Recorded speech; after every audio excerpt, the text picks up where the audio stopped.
I've started recording. Yep, camera rolling. Okay, so hello everyone, and welcome to this first of two special talks by Symeon Siamendes. How do I pronounce your surname? Siamendes. Siamendes. I will probably forget and ask again, so never mind. Symeon is someone who studied film at the Birkbeck College, and when I knew we were doing he did a lecture on Méliès last year, the French silent filmmaker, and when I knew we were going to have Gothic fantasy as our theme this year, I was thrilled because I thought I would love to hear what Symeon has to say about the early silent Gothic style films, horror films, and German expressionism that had such an impact on, for example, the Hollywood films of the 1930s, like Frankenstein. So, Symeon, what are you going to tell us about today? Well, I thank Chantal and Saffia once again for allowing me to present at the fair. Today I will talk about horror films in the very earliest years of cinema, from 1896 to 1913. For my Litfest presentation on Friday at 12 p.m. SLT, I will talk about just 4 German horror films from the early 20s. These will be the expressionist films, but there won't be any expressionist films this session. Last year I did 2 presentations on Georges Méliès, one of the key pioneers of cinema.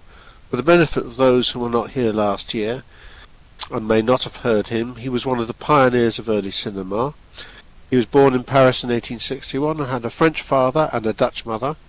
He died in 1938, again in Paris, of cancer, so he is all too relevant to us, and I see him as a kind of patron saint of Fantasy Faire. Méliès produced no less than 520 films of varying kinds between 1896 and 1912, of which 170 survive in whole or in part. His work has been widely praised by a number of major figures in the film industry over the years, including by Charlie Chaplin and Martin Scorsese, who produced a film about him called Hugo in 2011. I won't spend as much time on him this year, but he is still important as he produced the first known horror film at the start of his career in 1896.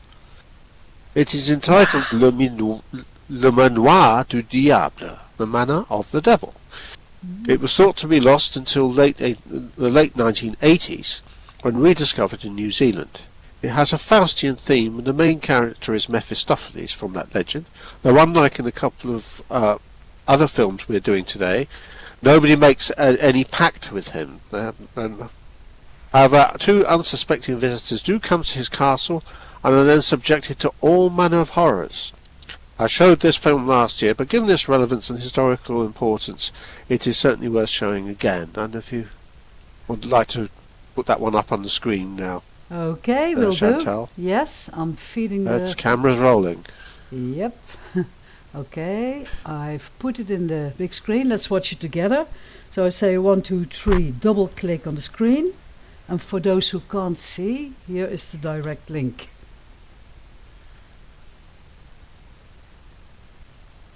Click.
Oh, we seem to have lost it.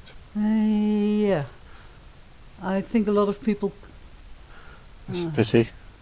A lot of people are clicking the screen, so it's probably due to that. Shall we watch it on YouTube again? Shall I feed it again? How relevant is it? Tell me. Oh, yeah, the screen is playing up. And let's see if I can start it again. There it is. Let's check the mute on.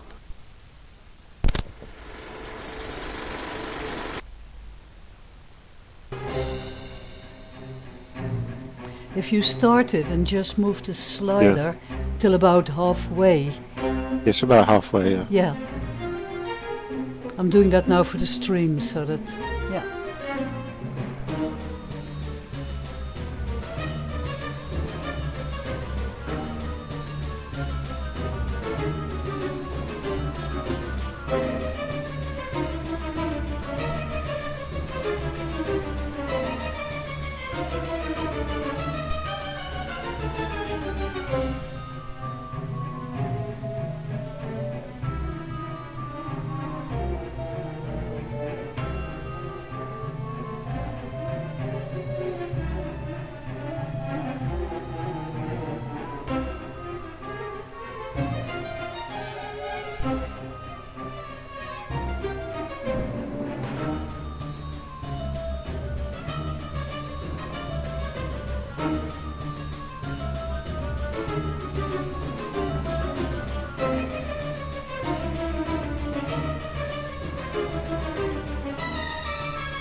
As I said, there's a lot that can go wrong with these screens.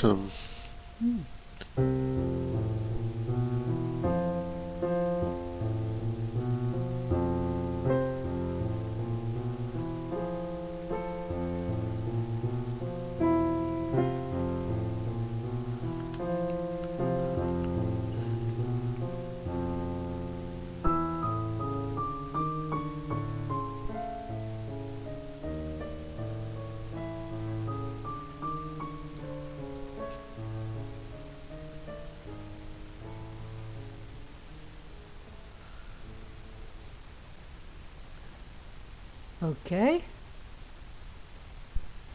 It finished for me. Did you guys watch it? All of it? Before we carry on. Yes, it's finished for me too. Okay. Yeah, so let's press on. Yes. Yeah. I find when I'm watching that, I can see that he was at one period a stage magician.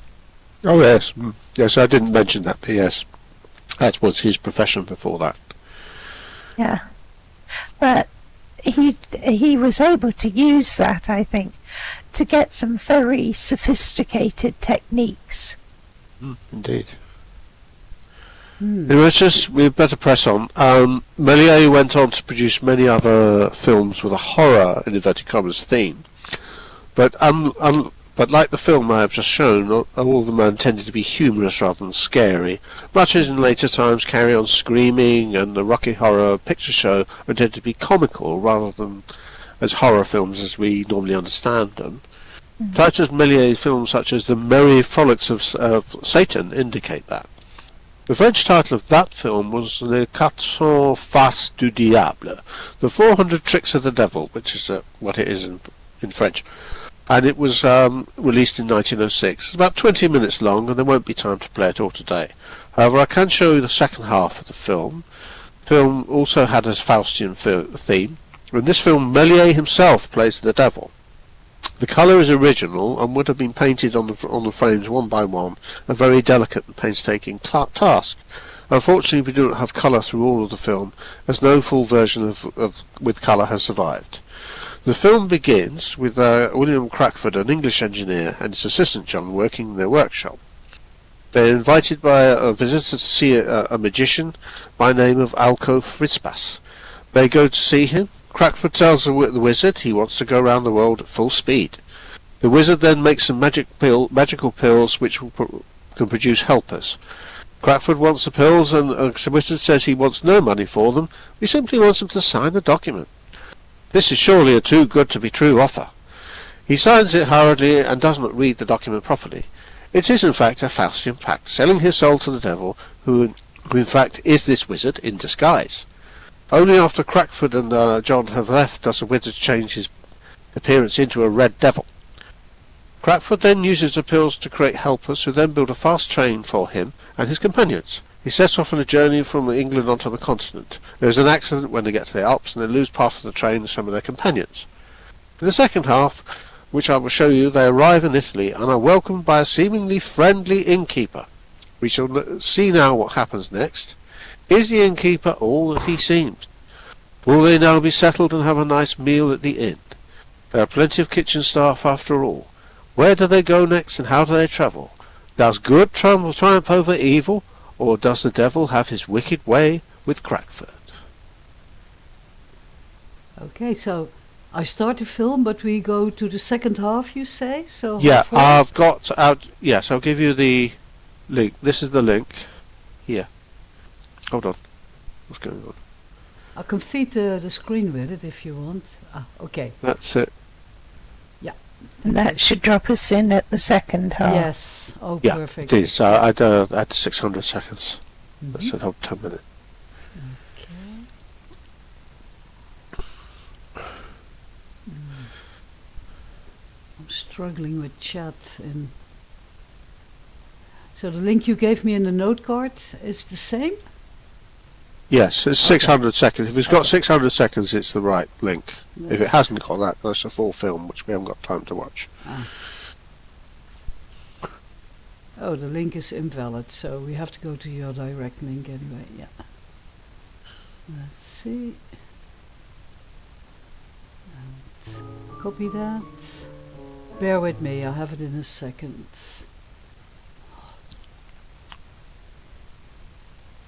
Link entered and paste, submit.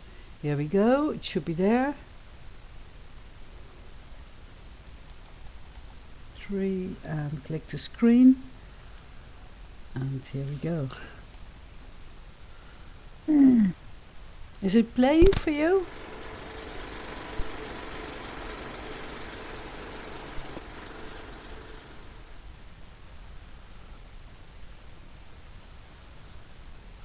I was going right to the start, which isn't very helpful. Okay.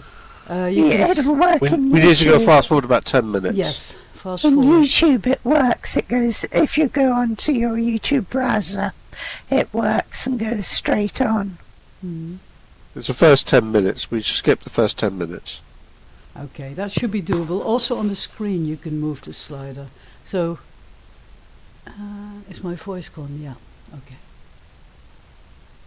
So it's either on YouTube or...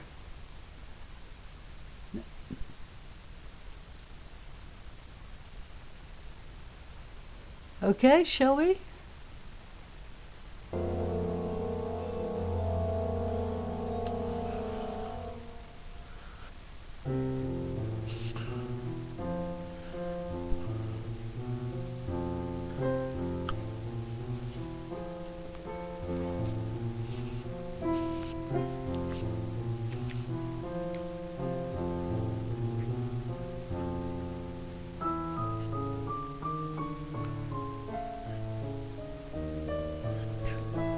Good Lord.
Yes, it's amazing.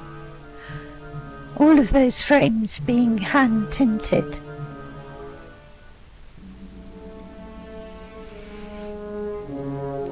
And I noticed that there was colorizing in some parts of it, so that when he first goes down to hell, the whole frame is tinted with a slight red tint. Mm-hmm.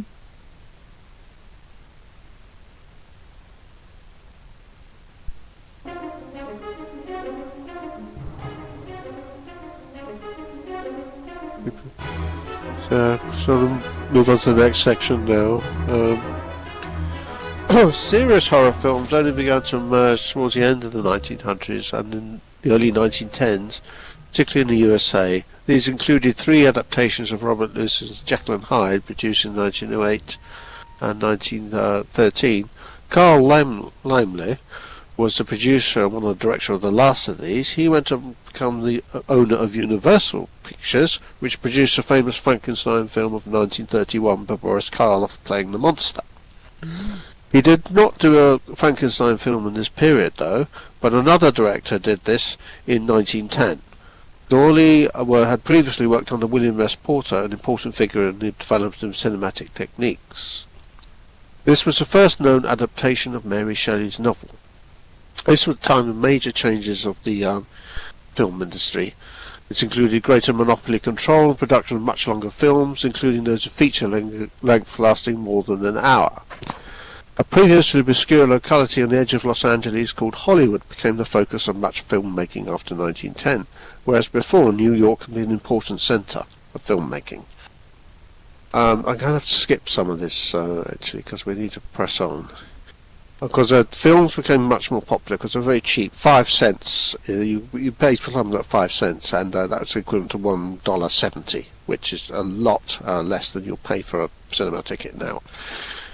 With increased popularity came controversy, and there were many protests against the film by religious groups, and that led to the setting up of a censorship body called the New York Board of Motion Picture Censorship in 1909. And this Frankenstein film that we're going to have a look at was approved by this board. It was a very liberal, called itself a liberal adaptation of the story. That's an understatement. It really sanitized it, because as they put it, to remove the actually repulsive situations. And the monster is not portrayed as dangerous or homicidal, but rather a pathetic creature trying to show love to its creator and horrified by its own appearance, as others are horrified by it. Although in this film only Frankenstein and his fiancée get to see the monster. Nonetheless, there were criticisms of the film was too frightening, and other criticisms by religious groups. Portrayal of the monster is very different from the Boris Karloff portrayal and of the original novel. I don't think I have got time to talk too much about the original novel, but you've probably seen some of the pictures of what used to look a Greek godlike figure, which is not how it's portrayed in this film. Only one copy of this film is believed to have survived, and it was only publicly shown as late as 1993. Quality of the surviving film was poor, but it was restored after 2015, and apart from the early parts, it's mostly in now quite good condition. We'll watch part of the, because given the time short, we'll have to cut this down a bit. But I think there's one scene particularly... Symeon, can I say, I don't think there's anyone after you. So if you would like to run on a bit, we could accommodate. I thought there was someone coming straight after wonderful. me. Let me just check. Oh, that would be wonderful. Yeah. No, not till 2 o'clock I can see. Right, so that gives us a lot more flexibility. There's less panic. Great. I didn't know that. I wish I'd known that. I wouldn't have rushed through that. But yes, we do need to press on. Well, then we can watch the whole thing then, and also there's a 15-minute segment of the German film I want just to watch. But I was just talking about the censorship. This is what the reason why. Because he was there were a lot of I can't talk about too many of the changes, and there were some very major changes around about this period in cinematic history.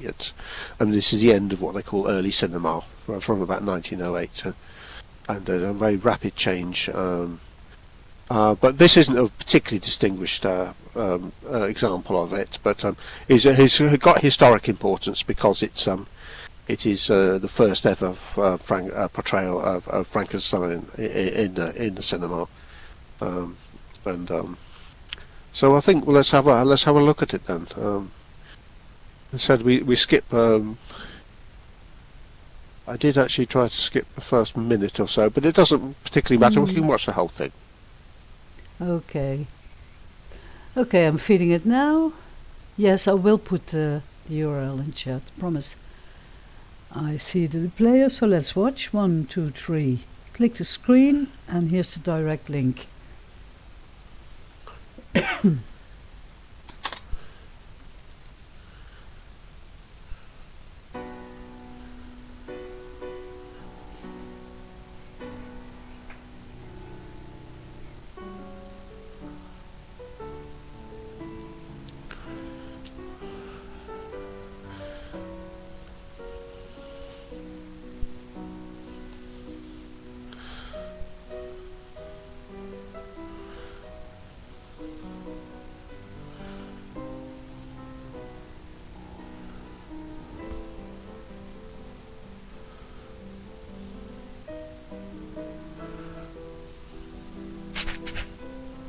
Gosh, accelerated courses in those days.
Yeah. Hmm. Congratulations for surviving that. What? I think I forgot to mention. Did I mention how they made that monster? Hmm. What they did is they set fire to a papier-mâché doll, big papier-mâché doll, and of course it crumbled away. But what they then did is then they reversed the shot, so it makes it look as if it's being built up rather than being destroyed. That was quite clever. That. Yeah, very. Yeah. So this is we'll come on to the last of our films, and this is a bit later, 1913. And the last film I will show today is made in Germany, and this will provide a useful bridge to my next presentation on Friday, which will be solely about German films. Germany did not have a particularly distinguished film industry in most of its period. However, just before the outbreak of the First World War, this began to change. One film that enjoyed both widespread commercial success and critical acclaim was Der Student von Prag, The Student of Prague, which was made in 1913. It is feature-length, lasting 1 hour and 20 minutes. Longer films like this were becoming much more common. 2 remakes were made in 1926 and 1935. The film we have now is a restored version with some minor parts missing. Copies of the original German film have long since been lost. Its success was all the more remarkable as none of the actors had appeared in films before, though some at least did have experience in the theatre. Even its director, Stellan Rai, who was born in Denmark, had no previous film experience. The film was set in 1820 in the Czech city of Praha, Prague in German, or Prague in English. The city was the administrative centre of the Kingdom of Bohemia, which was then part of the Austro-Hungarian Empire. The story is loosely based on elements from the Faust legend and a short story by Edgar Allan Poe entitled William Wilson, which is about a youth stalked and copied by another boy. It is also inspired by a poem entitled La Nuit de Décembre, The Night of December, by a French poet Alfred de Musset, part of which is quoted in the film. The main character, Balduin, is played by Wald Wegener, previously an actor in the theatre. Wegener was later a director of The Golem, one of the films I will deal with on Friday. In fact, he was inspired to do a film on The Golem when he was on location in Prague acting in this earlier film. The character Balduin tries to woo Countess Margit, a rich heiress, who has been promised to a cousin, a baron who she does not love. In the first part of the film, he has little prospect of success as he lacks money. However, a mysterious figure called Scapinelli comes to him and offers him a large sum of money in exchange for the right to take anything from his student room. The offer seems to be too good to be true, and he readily signs the document, just as Crackford signed in the previous film, in the Méliès film we just watched. And he, to his horror, he realises what Scapinelli actually wants is his image in the mirror. He sees his image being walk out of the mirror, and Scapinelli leaves with him. Balduin can no longer see himself in the mirror, nor can others, which is a somewhat awkward situation to be in. However, now that he has money, the Countess finds him more appealing. Their efforts are frustrated both by the double and a young Czech woman called Lichka, who is infatuated with Balduin, and both work to disrupt their courting. The double appears in a cemetery, where Balduin and the Countess had agreed to meet, thinking they would not be disturbed. Distressed, she flees the scene. Lichka steals the note arranging this meeting and hands it to the Baron. Enraged, the Baron challenges Balduin to a duel. The Countess's father makes Balduin promise not to kill his nephew. Balduin, which is German though, is described as the best swordsman in Prague. At that time, aristocratic students in both the German and Austro-Hungarian empires often had duels known as Mensur, including at the time the film was released. Though by this time such duels were not normally to the death, but this was less true in the early 19th century, the time in which the film was set. Baldwin has every intention of keeping to the bargain. However, on coming to the scene of the duel, he discovers his double has already been there and had killed the Baron. Baldwin himself, of course, gets the blame, and as a result he is in disgrace and forbidden to coming to the Count's home or meeting the Countess, who also lives there. He whiles away his time drinking heavily in dance clubs and playing cards. Finally, he resolves to see the Countess once more. He sneaks into the Count's home and they meet and embrace.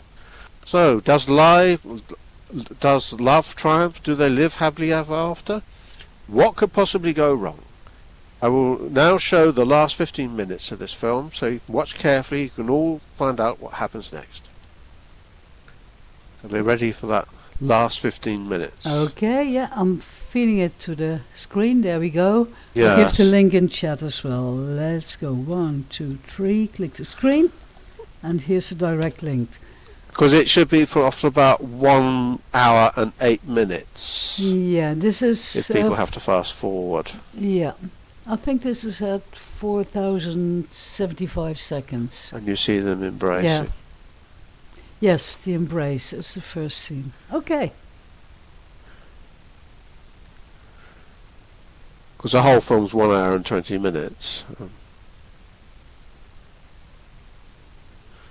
And people watch the whole film if they like, but...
That will be all from me, and thank you all for coming. I do hope you enjoyed the films. Posters of the films are at the back, under the staircase, and you can access the links to the full films. Actually, apart from the Merry Frolics of Satan, perhaps I'll have a word with Donnie and we can sort something out with that.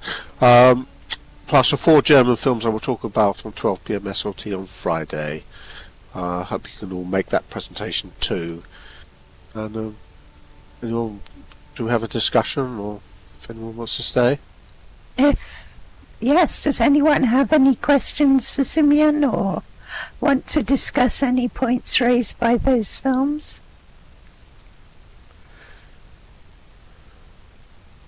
I just find silent film and the techniques that they developed fascinating, to watch the very early ones, which are basically just film stage plays, and to watch them kind of evolving a language, I find really interesting. The language absolutely. of film. And that's how film develops. I mean, I mentioned it with Edwin Porter, what they call continuity editing and parallel editing. You have a lot of that in the last film. It's much more sophisticated. The Frankenstein film is not that sophisticated, quite frank, but the certainly the last film we showed is much. Yeah. It takes films to a different level. But there are films which come before that which take it to that level. But film does evolve. Yeah. Rachel had a question. She just said, is it the first movie where a doppelganger appears? I don't know. Well, actually, there was a cinematic technique which Méliès was aware of. I think it's called MATTE, in MATTEE.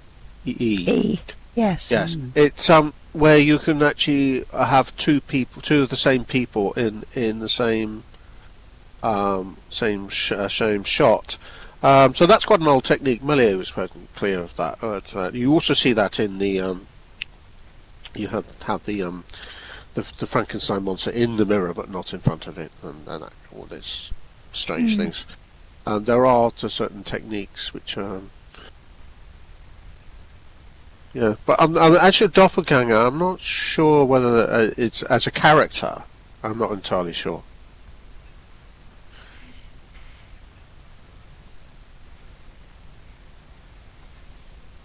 But it was partly based on an Edgar Allan Poe story, and a number of films in this period were based on Edgar Allan Poe stories. In fact, D.W. Griffith, Derek Ward Griffith, he actually did a film about Edgar Allan Poe, because he tried to sell his wife was very unwell, and he was tried to sell a poem called The Raven and you see the parallel editing. The alternating shots. It's quite a fascinating film, really, and he succeeds, but when he comes back, she dies. It's a rather tragic film, but that was so Edgar Allan Poe was very well known to filmmakers in those days. Of course, there is a magnificent Roger Corman version of The Raven with Vincent Price and Peter Lorre. Much later, and it's filmed as a comedy.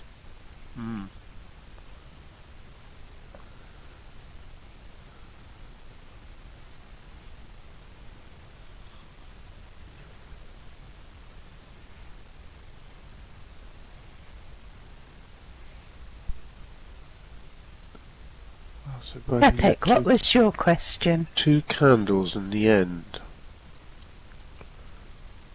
Oh, how many were they using? More frames per second in the later film? I think so, or at least perhaps it was run at the right speed, which is why we often see early films as jerky. It's just not run at the right speed. I think that's probable. I don't know I didn't have time to go into too much of the technical detail, but I think yes, that's probable. I mean, film was developing quite rapidly in this period. It's, particularly run up towards the First World War. Because one of the things you don't tend to see in early films is cameras moving. But by 1914 they start to do that. There's Italian film called Cabiria where there's a lot of camera movement. So they are developing these sophisticated techniques. You see the color change, telling there's a different scene. I think that's quite clever. Yeah, from blue to red and different moods. Yes. Yeah. Yeah. It's really worth studying these films. Yeah. Yes. Yeah. Yeah. The techniques are. I know that when we were shooting the Black and Mirror, we had a session where we all sat down and watched The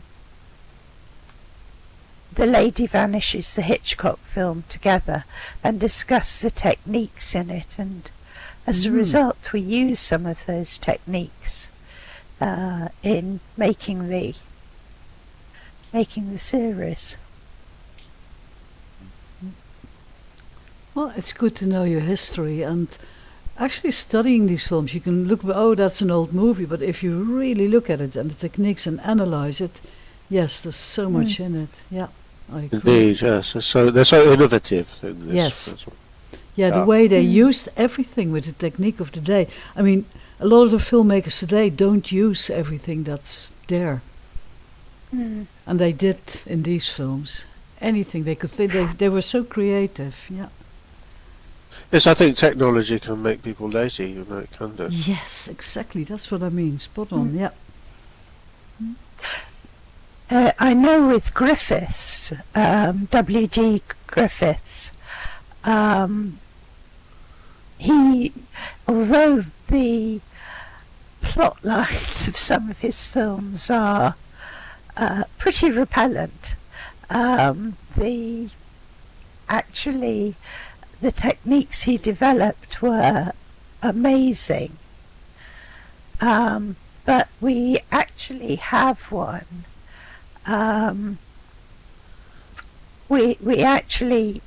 You can see that at that point, when Griffiths made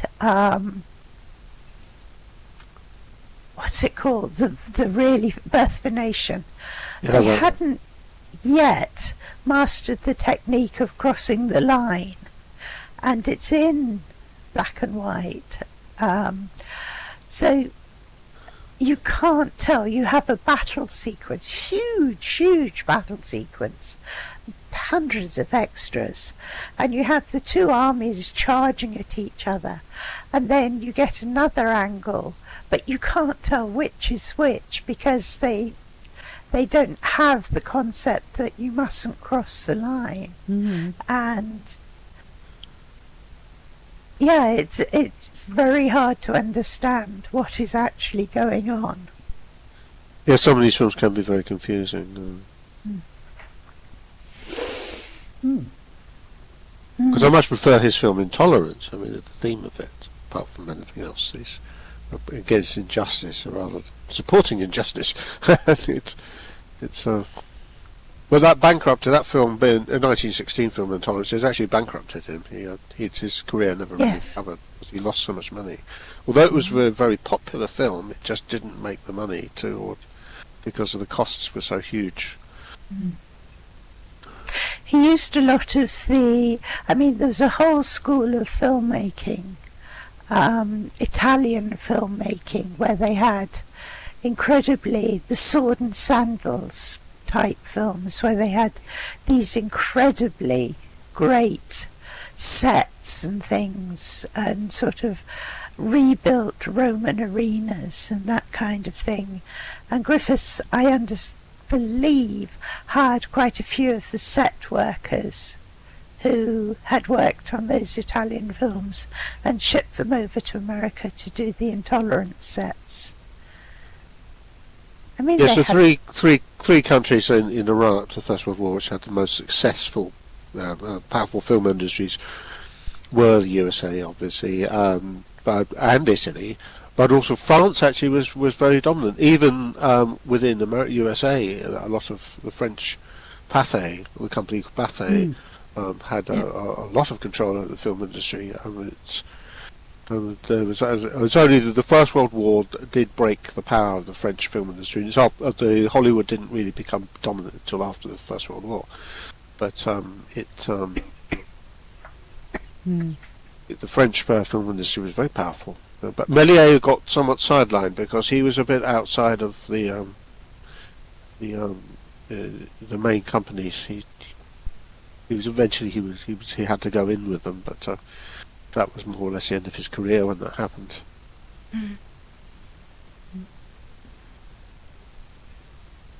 Well, Symeon, thank you. This has been another fascinating presentation and very thought-provoking.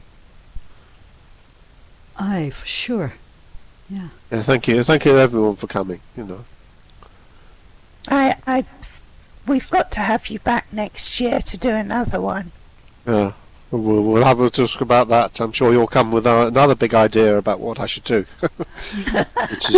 which is more relevant to the second. Though actually, if you hadn't mentioned that the idea of German films, I probably wouldn't have seen this film or even thought about it, because I hadn't seen it before. This Student of Prague film, I hadn't seen it before. It was wonderful. So glad. Yeah, it's fantastic. The whole film is certainly worth watching.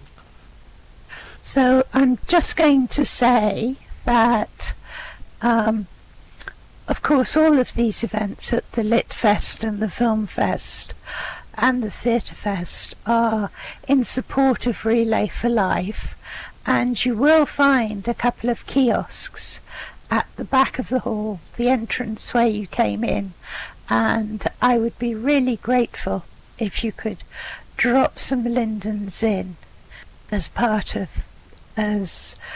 if you've enjoyed the talk and want to support us. Thank you. And thank you, Symeon. Loved it. Yeah. Yes, thank you very much. This is I am going to watch the movie. Yeah, I'm hoping to see you all back tomorrow when at 11 a.m. Jordan Rizzo and his team, Second Life video creators, will be here talking about their machinima projects and work and cooperation with Linden Lab and huge new opportunities for machinima people. And Saffia, there's many more events. You're more in the know than me, so. That's right. Yeah. I would love to recommend at 2 p.m. today. Oh yeah. We have the most fantastic event. We have got the author Genevieve Cogman will be coming and speaking to us about her book. She wrote the series called The Invisible Library, and she also has written the series called The Scarlet Revolution, which is the most amazing mashup between the Scarlet Pimpernel novels and characters and vampires, because all the French not all, but a lot of the French aristocrats are vampires, and she writes brilliantly, and I'm a huge fan, and so is Gwen, and so is Sonia Marmok, who does the blog. So we're really looking forward to seeing her this afternoon. That's great. That's at 2 p.m. at this 2 location. Yeah. Oh, wonderful. Just as a observation, I'm not sure about vampire films, but so there aren't any Dracula films before the 1920s. I mean, Mrs. Stoker actually sued Nosferatu for producing the film based on that book, and so perhaps it was discouraged. But there weren't any, as far as I can say. The first ever Dracula film was around about 1920. I think it was a Russian film, in fact, 1920 or 21. So you had a Frankenstein film in 1910, and you had 3 Jekyll and Hyde films, but you didn't have a Dracula film. And there was also that very weird expressionist one, The Cabinet of Dr. Caligari. That's one of the films I'm doing on Friday. Yeah.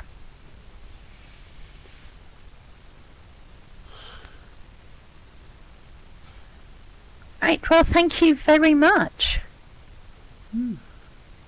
That was a wonderful talk.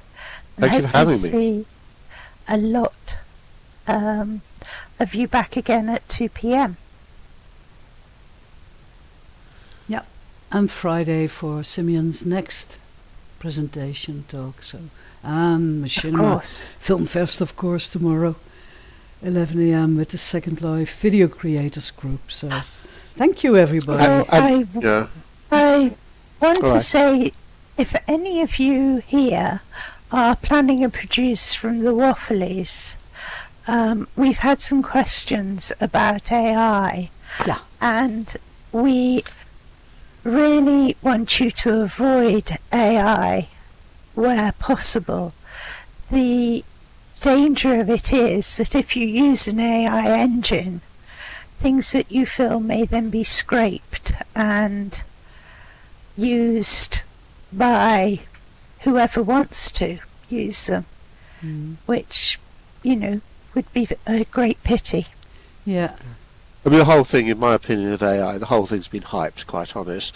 I mean, both by the conspiracy theorists who think it's some plot to take over the world, and by the makers who seem to think it can do wonders. It's quite honest, in crude forms, it's been around for a long time, that kind of thing. But it has all sorts of strange results, and it isn't necessarily. It's a tool. The thing is, it's not a substitute for people. Exactly. It's a tool. But that's also how we said when we set up the competition. AI is a tool and should not make the movie. But if there is like a little thing like lip sync or like a car chase and you need some AI in it, that's fine.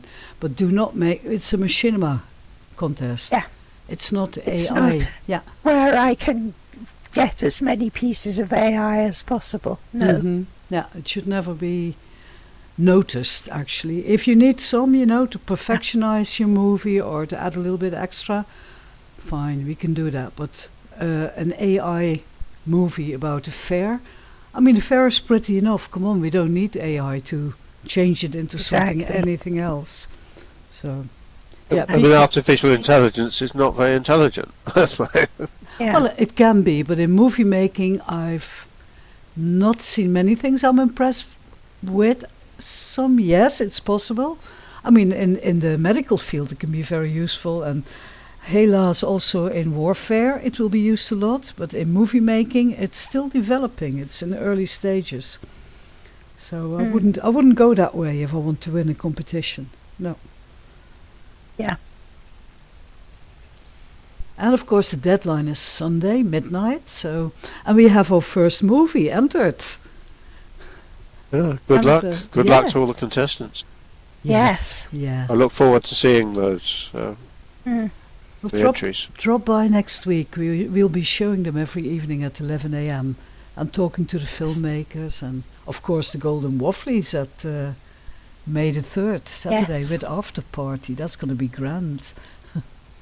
And you can see an example of the Golden Waffly over in the window nearest the stage. That little dinky's standing with his waffly. That's our Oscar. And Rachel is right, also using AI could result in using others' work, which normally is copyright. So, yeah.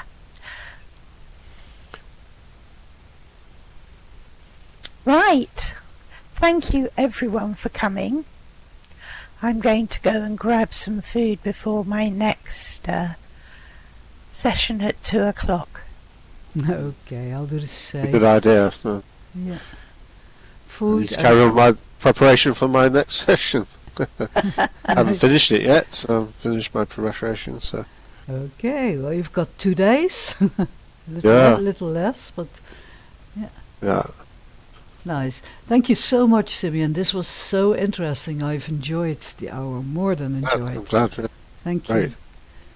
And thank you everybody in the audience for being here. Oh yes, I mean it wouldn't be worth it without the audience. We need an audience. Yes. And thank you It would so be a much. great audience. Thank you so much for all your contributions to Relay for Life.